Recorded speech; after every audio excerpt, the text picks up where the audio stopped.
Hi friends, welcome to Uma Kitchen. இன்னைக்கு வெள்ளரை கீரை பொடி செய்யறது எப்படின்னு பார்க்க போறோம். அதுக்கு தேவையான பொருள் ஒரு பாக்கெட் வெள்ளரை கீரை எடுத்து கழுவி காய வச்சு பொடியை நறுக்கி வச்சிருக்கேன். ஒரு 1/4 டீஸ்பூன் பெருங்காயம் எடுத்து வச்சிருக்கேன்.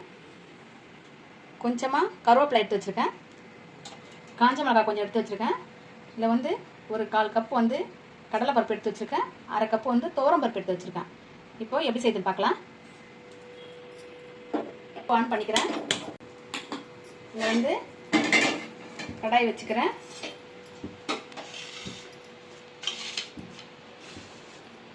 இதில் கடலை பருப்பு சேர்த்துக்கிறேன்.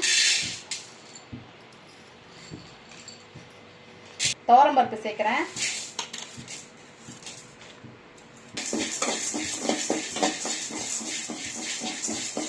துவரம் பருப்பையும் கடலை பருப்பையும் சேர்த்து ரெண்டுமே சேர்த்தே வறுத்துக்கலாம்.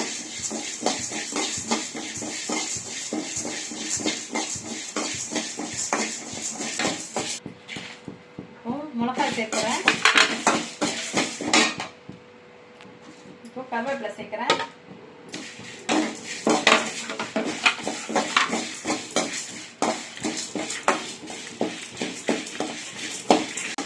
கருவேப்பிலையை நல்லா அலசி நல்லா காய வச்சுட்டு இப்போ ஃப்ரெஷ்ஷாக எடுத்து வச்சுருக்கேன். அப்படியே போட்டு வறுக்கலாம். வேணும் நம்ம காய வச்சும் போட்டுக்கலாம். அலசி நல்லா காய வச்சுட்டு நல்லா ட்ரையாக்கியும் போட்டுக்கலாம். இல்லை இந்த மாதிரி ஃப்ரெஷ்ஷாக பச்சையாகவும் போட்டு வறுக்கணும். நல்லா வாசனையாக இருக்கும். நான் பச்சையாக போட்டு வறுக்கிறேன். நல்லா காய வச்சு கருவேப்பிலையை அலசி காய வச்சு வறுக்கிறேன்.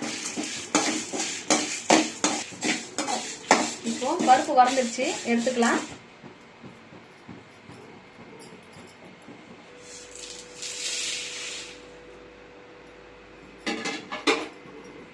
இப்போ கீரை சேர்த்துக்கலாம். வெள்ளரை கீரை சேர்த்துட்டு நல்லா வறுத்துக்கலாம். இந்த வெள்ளரைக்கீரை பொடி குழந்தைங்களுக்கு வெறும் வெள்ளரைக்கீரையும் அப்படியே அரைச்சி பொடி மாதிரி பண்ணிட்டு காலைல வெறும் வயிற்றில் தேன் விட்டு அதுங்களுக்கு கொடுத்தா நல்லா ஞாபக சக்தி வரும். படிக்கிறதுக்கு நல்லா ஹெல்ப் பண்ணும். இதை பெரியவங்களும் சாப்பிடலாம். சாப்பிடாத குழந்தைங்களுக்கு தேனில் விட்டு கொடுக்கலாம். நம்ம சாப்பிட்றதா இருந்தால் ஒரு ஸ்பூன் நெய் வச்சு தோசையில் போட்டு இந்த பொடி அதில் மேலே தூவிட்டு நெய் தோசை மாதிரி கொடுக்கலாம். வெள்ளரை பொடி போட்டு பருப்பு சேர்த்து ரொம்ப ஹெல்த்தி. இந்த உடம்புக்கு ரொம்ப நல்லது. இந்த கீரை ஞாபக சக்தியை கொடுக்கும். வெள்ளரை நல்லா வதங்கிடுச்சு பாருங்கள். நல்லா ட்ரை ஆகிடுச்சு, காஞ்சிடுச்சு. இப்போ அது கூட பருப்பு சேர்த்து பொடி பண்ணிக்கலாம்.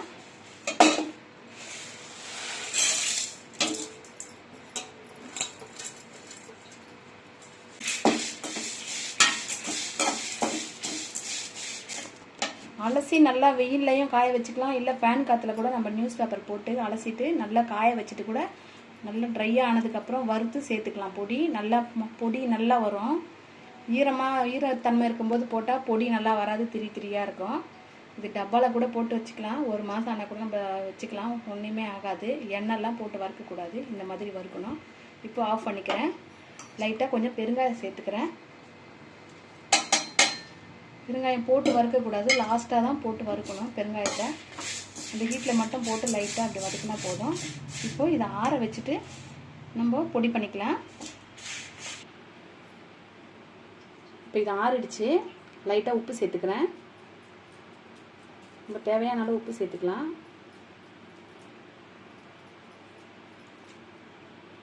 இப்போது ஒரு ஜாரில் மாற்றி அரைச்சிக்கலாம்.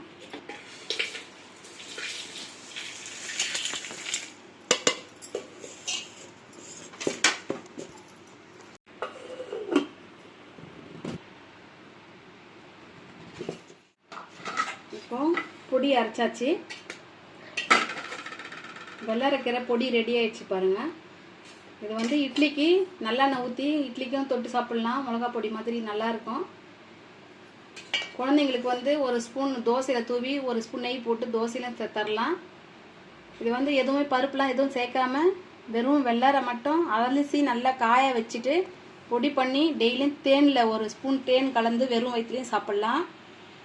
அப்படி இல்லைன்னா தண்ணியில் கலக்கி 1 ஸ்பூன் போட்டு வெறும் வயிற்ற சாப்பிட்டா இது நல்லா மூளை வளர்ச்சி கொடுக்கும். நல்லா படிக்கிறதுக்குலாம் ஹெல்ப் பண்ணும் இந்த வெள்ளரை. நீங்கள் ட்ரை பண்ணுங்கள், ஷேர் பண்ணுங்கள், லைக் போடுங்க, சப்ஸ்கிரைப் பண்ணுங்கள். பாருங்கள்.